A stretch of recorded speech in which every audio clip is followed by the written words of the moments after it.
Okay, well, thank you very much. And really, I'm also going to be asking for your help today. I'm going to be asking for suggestions that you have because I went about repositioning back to front. Don't tell my venture capital investors about this, okay? So, Thelial, and if you want to visit us, we're very handily located in Lisbon, Portugal, so please stop by. We can actually reposition in parallel, and the way we do that is because we actually focus on a mechanism. 7 years ago when I started, we didn't have in mind a specific disease, but rather the fact that biological barriers are often defective. Now, when I say biological barrier, please imagine, for example, the gastrointestinal tract, your digestive system. The barrier, a layer of cells, you can see in my artistic representation here in blue, but what is probably equally important are the connections between the cells in mauve.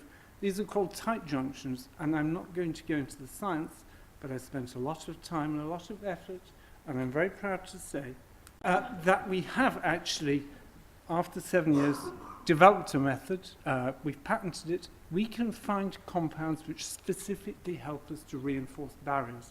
We've tested quite a few different compounds and have 3 leads.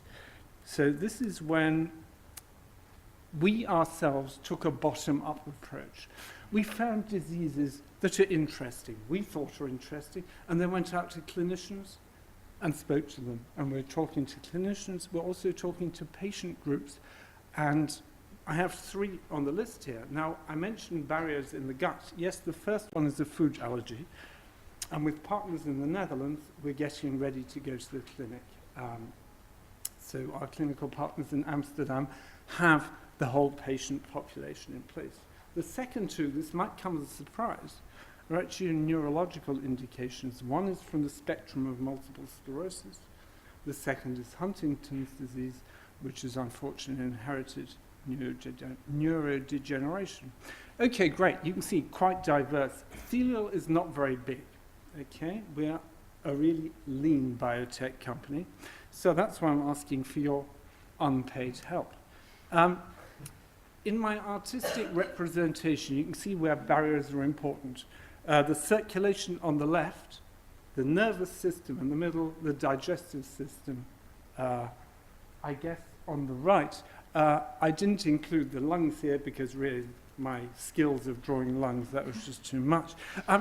So we don't have to talk in detail now, but I would really welcome suggestions. And I think we've seen and all been very, very much impressed by the dynamic that patient associations can bring. I'm very happy to talk about whether a disease that is central to your interests is potentially addressable by reinforcing barriers. Let's talk.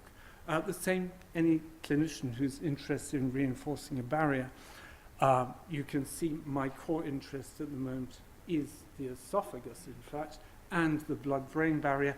I'm very interested to learn about other barriers, and that's not the problem. And finally, if you're interested as a company in repositioning to find barrier reinforcement compounds, well, you can either try and develop your own technology to put it in place, or we can have a chat about that. So thank you very much, and thank you, Find a Cure.